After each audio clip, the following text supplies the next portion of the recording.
अस्सलाम वालेकुम guys, welcome back to another YouTube video. आपका भाई असद आपकी खिदमत में हाजिर है। मैं बहुत दफ़ा बता चुका हूँ, ठीक है, कि इटली क्यों बेहतर है पढ़ने के लिए और इस मकसद के लिए जो स्टूडेंट्स आना चाह रहे हैं कि उनको स्कॉलरशिप मिलेगी और वो बहुत से पैसे कमाएंगे और वो सिर्फ पढ़ाई की तरफ उनको कंसंट्रेट करना पड़ेगा। तो उसी बारे में आज की एक वीडियो है कि कौन कौन से ऐसे डॉक्यूमेंट्स हैं जिसके लिए आपको अभी से तैयारी करना शुरू कर देनी चाहिए। देखो, सिंपल सी बात है। अभी जो फेज चल रहा है वो एडमिशन का फेज है। मास्टर्स के ऑलरेडी एडमिशन अप्लाई हो चुके हैं काफ़ी सारे, और अभी सेकंड स्टेज भी आएगा, फिर थर्ड स्टेज भी आएगा। इटली के अंदर जो सबसे बड़ा प्रॉब्लम आता है वो यही आता है कि आगे जाके आप लोगों को अपॉइंटमेंट्स के मसले होते हैं। Normally the people who are coming from Punjab side, KP के साइड, उनको ये प्रॉब्लम होता है बिकॉज उनकी जो एम्बेसी है जहाँ पे उनको वीज़ा अप्लाई करना है, दैट इज़ इस्लामाबाद एम्बेसी। तो आगे जाके उनको प्रॉब्लम आएगा। तो बेहतर ये कि आप फेज़ 1 के अंदर ही अपना एडमिशन अप्लाई करके सिक्योर करके साइड पे हाथ पैर रख के बैठ जाए, ताकि आपकी जो एडमिशन है वो सिक्योर हो जाए इन द फर्स्ट स्टेज, ठीक है, फर्स्ट फेज इनफैक्ट। तो अब आप लोगों का एडमिशन सिक्योर आप लोगों ने कर लिया है। कुछ टाइम के अंदर जो है इंशाल्लाह आपकी एनरोलमेंट का टाइम आ जाएगा, फिर आप लोग के कोर्स के अंदर एनरोलमेंट की तरफ जाओगे। मैं एनरोलमेंट का पार्ट भी स्किप कर देता हूँ, ठीक है। एनरोलमेंट के लिए नॉर्मली आपके जो डॉक्यूमेंट्स हैं वो रिक्वायर्ड होते हैं कि वो एचईसी से हो, वेरीफाइड हो, अटेस्टेड हो, फिर आईबीसीसी से अटेस्टेड हो। लेकिन जो प्रॉब्लम सबसे ज़्यादा आता है वो आता है स्कॉलरशिप के टाइम पे। स्कॉलरशिप की डेडलाइन समवेयर खुलती हैं मई में, ठीक है। अप्रैल एंड मई में इनटेक्स खुल जाती हैं स्कॉलरशिप की मोस्टली। अब होता यह है कि डिफरेंट रीजन वाइज आपकी स्कॉलरशिप खुलती हैं, ठीक है। अब आपको उसके अंदर अप्लाई करना है। देखो, दो मेन डॉक्यूमेंट्स ऐसे जो आपको रिक्वायर्ड होंगे उस टाइम पे, तो मैं चाहता हूं कि अभी से ही आपकी नॉलेज में वो दो डॉक्यूमेंट्स बता दूं, जिसकी वजह से आपकी स्कॉलरशिप मिलने में आपको आसानी हो। देखो, हमारे पास जो केसेस आए, जो एडवांस पास केसेस आए, हम लोग उनको तो एडवांस में लेके चल ही रहे हैं। मतलब केस आगे की चीज़ें, आगे जो चीज़ें, आगे जो डॉक्यूमेंट्स हमें रिक्वायर्ड है वो हम बताते हैं। लेकिन मैंने यही सोचा कि this is for the benefits of the students who are coming specially from Punjab side, उनको भी ये डॉक्यूमेंट्स बता दिए जाएं, ताकि आप लोगों ने जो बाद में इटली को गाली देनी है अपॉइंटमेंट्स ना मिलने के चक्कर में, तो वो बेहतर है कि अभी से ही अगर आप अपनी चीज़ें स्ट्रीमलाइन लेके चलोगे तो आपको प्रॉब्लम नहीं आएगी। सर, दो डॉक्यूमेंट्स ऐसे जो आपको रिक्वायर्ड होंगे वो होंगे, एक तो है एक थोड़ा सा मिसकंसेप्शन है, what is a low income certificate. देखो, लो इनकम सर्टिफिकेट नाम का कोई डॉक्यूमेंट नहीं होता। There is no document known as low income certificate. आपकी जो एनुअल इनकम सर्टिफिकेट होता है, जब आप अपने आप को, जो भी आपका स्पॉन्सर है, ठीक है, ये स्पॉन्सर के लिए दो डॉक्यूमेंट्स रिक्वायर्ड होते हैं। ये एक डॉक्यूमेंट होता है, इसको कहते हैं इनकम सर्टिफिकेट, और दूसरा होता है नो प्रॉपर्टी सर्टिफिकेट। ये दोनों किसके नाम पे बनेंगे? अगर आप सेल्फ स्पॉन्सर हो तो आपके नाम पे बनेंगे, वरना आपका जो भी स्पॉन्सर होगा, लाइक आपका, आपके वालिद साहब, आपकी बहन, आपका भाई, आपका शौहर, आपकी बीवी, जो भी आपका स्पॉन्सर है, वो ही आपके, उन्हीं के नाम पे ये दो सर्टिफिकेट्स आपको रिक्वायर्ड होंगे। पहले बात कर लेते हैं नो प्रॉपर्टी सर्टिफिकेट की। देखो, नो प्रॉपर्टी सर्टिफिकेट के लिए आपका टैक्स फाइलर होना ज़रूरी है। अक्सर लोग ये पूछते हैं कि यार, अगर मैं स्पॉन्सर को टैक्स फाइलिंग के अंदर ना लेकर आऊँ, टैक्स एम्बेड के अंदर ना लेकर आऊँ, तो ये दो दो सर्टिफिकेट्स पे कैसे निकलेंगे अगर आप नहीं लेकर आओगे? देखो, नो प्रॉपर्टी सर्टिफिकेट तो फिर भी निकल सकता है।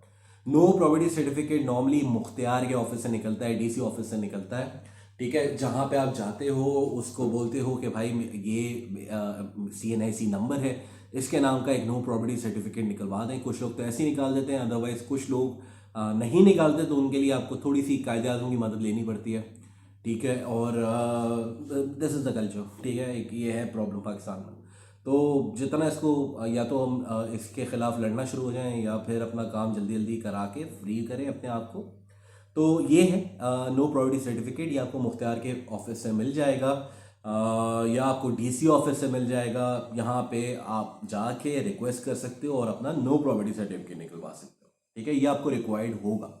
दूसरा जो सर्टिफिकेट है, दैट इज, जिस तरह मैंने बताया, आप लोग मिसकंसेप्शन के अंदर हो कि यार लो इनकम सर्टिफिकेट चाहिए, लो इनकम सर्टिफिकेट चाहिए। तो लो इनकम सर्टिफिकेट कोई नहीं होता, वो बेसिकली आपका इनकम एक सर्टिफिकेट होता है। आपने साल के अंदर क्या इनकम जनरेट हुई आपकी, आप कितने पैसे कमा रहे थे, वो बेसिकली आपको एक सर्टिफिकेट चाहिए। कोशिश करनी है बेसिकली ये तीन टाइप के इनकम सर्टिफिकेट निकलते हैं, मतलब सिंध का अलग निकलता है, केपी के साइड का अलग निकलता है, पंजाब साइड का अलग होता है, लेकिन वो होता एफबीआर के थ्रू है। अब इनकम सर्टिफिकेट निकलवाने के लिए आपके जो टैक्स के गोशवारे हैं आपको वो जमा करवाने हैं, यानी कि आपको टैक्स रिटर्न्स लाजमी चाहिए। ठीक है, जब आप टैक्स रिटर्न्स अपने फाइल करोगे, अपनी अपनी जो भी ट्रांजैक्शंस हुई अकाउंट में, एसेट उसके अंदर लेकर आओगे, कैश उसके अंदर लेकर आओगे, तो उसी हिसाब से आपकी इनकम निकाली जाएगी। अब या तो आपके जो स्पॉन्सर है या तो वो कारोबारी होगा या वो सैलरी इंडिविजुअल होगा। अगर वो सैलरी इंडिविजुअल है तो कोई प्रॉब्लम नहीं है, उसकी एक पर्टिकुलर सैलरी आती है और वो उसी के हिसाब से सारी चीज़ें कवर अप हो जाएंगी। हाँ, अगर कारोबारी है तो आपको टैक्स कंसल्टेंट के साथ बैठना पड़ेगा, टैक्स कंसल्टेंट को बताना पड़ेगा कि भाई एक साल की हमारी बैंक स्टेटमेंट ये है, मैंने ये कारोबार किया, इतने पैसे आए, इतने चले गए, इतने खर्च हुए, उसकी बेस के ऊपर आपकी इनकम निकाली जाएगी और वो इनकम निकाल के देता है एफबीआर, सही है, जिसको फेडरल बोर्ड ऑफ रेवेन्यू कहते हैं पाकिस्तान का। तो ये दो डॉक्यूमेंट्स आपके इतने ज़्यादा मैंडेटरी हैं स्कॉलरशिप के लिए, अगर जो आपके पास नहीं होंगे at the time of scholarship तो फिर आपको आगे जाके प्रॉब्लम आएगी। Most of these documents are sometimes not applicable in some regions of Italy, like Marche का रीजन, हमारे पास इस पे एक वीडियो भी बनाई थी, शहरियार स्टूडेंट का नाम था, उसके साथ मैंने एक लाइव सेशन किया था, and he suffered lot but he survived by, उसको स्कॉलरशिप नहीं अवार्ड हुई थी और इसके अलावा उसने फिर काम करता रहा और now he is meeting up with all the daily life, ठीक है, डेली लाइफ एक्सपेंसेस वो जॉब के थ्रू अपने कवर कर रहा है। Anyways, coming back to the point, these are the two documents which you will be needing at the time of scholarship. अब हमने करना ये कि right now it's February end, make sure that to have all these documents ready maximum by March or April, because जैसे ही आपकी scholarship की calls खुलती हैं तो you should have all these documents ready. Delay नहीं करना, कोशिश करना कि जल्द से जल्द अपना एडमिशन सिक्योर करके, इनरोलमेंट सिक्योर करके स्कॉलरशिप का प्रोसेस स्टार्ट कर देना, the early the better. Italy के लिए जितना जल्दी करोगे उतना बेहतर है, वरना वही प्रॉब्लम आएंगे जिसकी वजह से आपको प्रॉब्लम आगे फेस करना पड़ेगा, like appointments, delays, issues. Choosing the right university is always important, go for the best university. जो आपका कोर्स ऑफर करी है, किसी फारिग यूनिवर्सिटी में नहीं जाना। काफ़ी सारे हमारे पास फेसबुक पे ग्रुप्स हैं, आप वो ज्वाइन कर सकते हो। गूगल आपका सबसे बड़ा अब्बू हैं सही है, गूगल से आप सारी चीज़ें देख के मालूम कर सकते हो, डिजिटल अब्बू। गूगल के अंदर सारी चीज़ें अवेलेबल हैं, सारे रिव्यूज़ मौजूद हैं। So don't delay the process, just start as soon as possible. For us we are just focusing towards the cases for bachelors right now, क्योंकि बैचलर के केसेस बहुत कॉम्प्लिकेटेड हैं।